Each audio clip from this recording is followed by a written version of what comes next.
Assalamualaikum warahmatullahi wabarakatuh. Halo teman-teman semua, bagaimana kabarnya? Semoga selalu sehat dan senantiasa dilindungi oleh Yang Maha Kuasa. Pada kesempatan kali ini saya akan mempresentasikan materi konsep dan peran kompensasi dalam MSDM.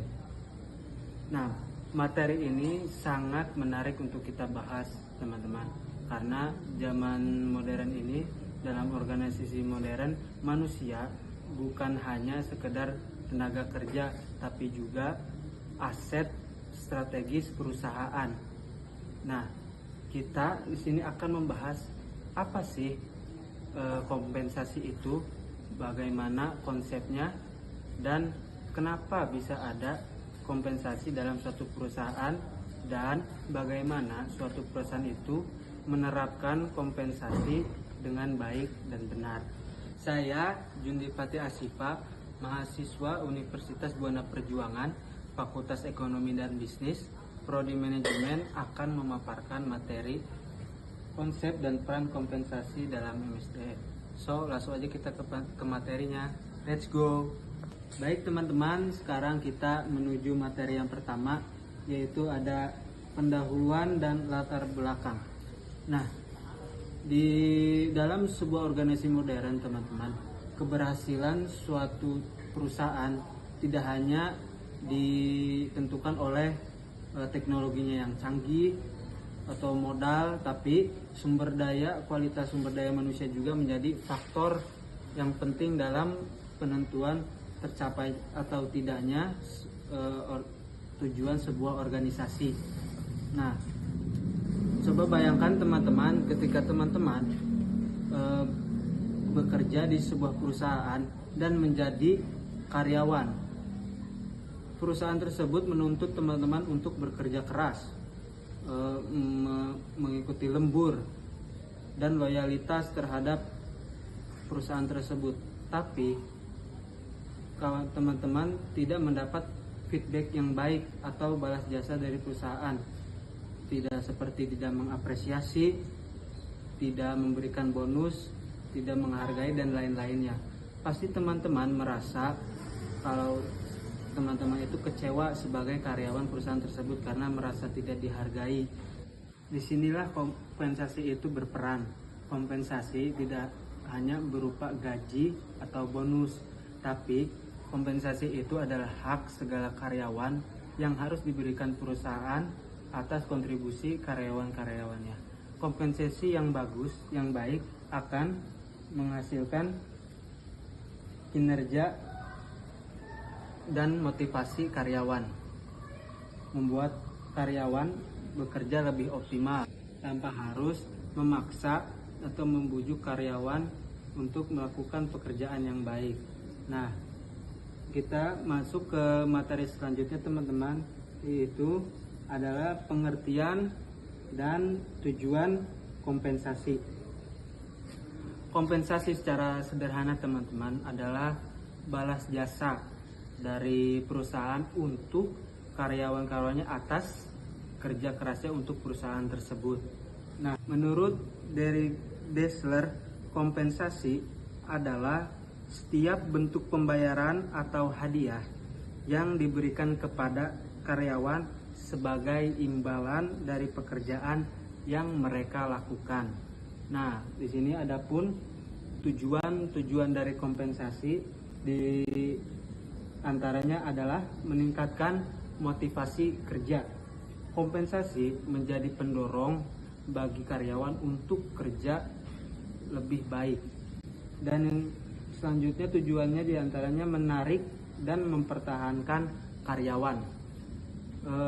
Seperti perusahaan-perusahaan besar yang sudah berdiri sejak lama, seperti Unilever atau Google di luar negeri, mereka salah satu faktor kenapa bisa begitu lama eksis di dunia bisnis ini dikarenakan juga faktor dari sumber daya manusianya yang berkualitas dan mumpuni, sehingga mampu menciptakan inovasi-inovasi, terobosan-terobosan, dan beradaptasi dengan kecanggihan teknologi masa kini. Baik teman-teman, sekarang kita masuk ke jenis-jenis kompensasi. Kompensasi seperti yang tadi saya bilang, kompensasi tidak hanya berbentuk uang atau hadiah, tapi melainkan hak-hak karyawan yang harus diberikan oleh perusahaan kepada karyawannya. Nah, di sini ada kompensasi itu berupa gaji dan upah. Ini sangat utama ya dalam perusahaan dalam memenuhi kompensasi terhadap perusahaannya. Gaji dan upah biasanya diberikan oleh perusahaan kepada karyawannya dalam rutin dalam periode tertentu seperti sebulan sekali, seminggu sekali, sesuai dengan kebijakan perusahaannya masing-masing. Lalu yang kedua ada insentif.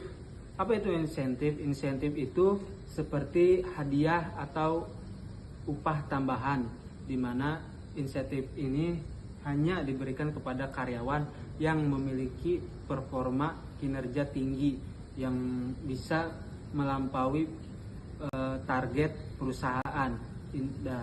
Karyawan ini patut untuk diberikan insentif berupa hadiah-hadiah lainnya.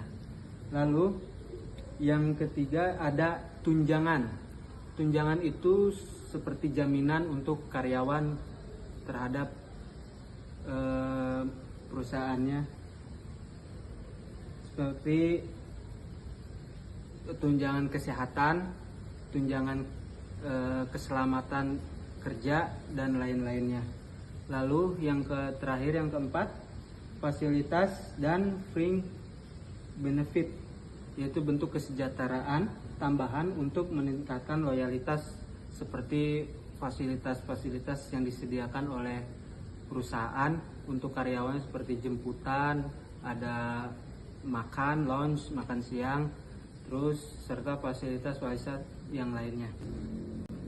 Selanjutnya yaitu materi faktor-faktor yang mempengaruhi kompensasi. Besarnya kompensasi tidak ditentukan secara sembarangan teman-teman. Besarnya kompensasi ini ditentukan oleh seberapa besar juga kontribusi karyawan terhadap perusahaan. Semakin besar kontribusi karyawan terhadap perusahaan, semakin besar pula kompensasinya untuk si karyawan tersebut. Terus ada lagi faktor yang mempengaruhi, yaitu kemampuan perusahaan. Ini juga menjadi faktor karena hanya perusahaan yang sehat secara keuangan dan stabilitas produksinya yang bisa memberikan kompensasi yang layak untuk karyawannya. Terus faktor selanjutnya yaitu produktivitas karyawan. Hanya karyawan yang memiliki produktivitas kerja yang tinggi yang layak untuk mendapatkan kompensasi tersebut. Faktor selanjutnya ada kebijakan pemerintah dan biaya hidup.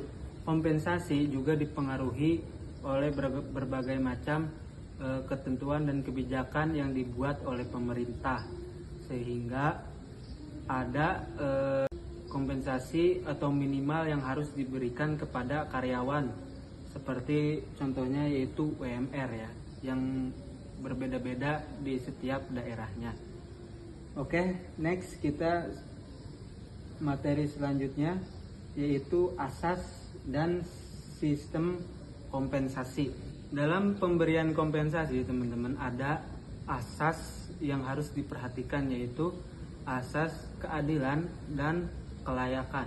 Keadilan di sini bukan berarti kompensasi itu diberikan sama rata ya, tapi kompensasi itu diberikan sesuai dengan kontribusi dari setiap karyawan tersebut ya, dimana kompensasi ya para direksi itu pastinya akan jauh lebih besar ya daripada karyawan yang di bawahnya.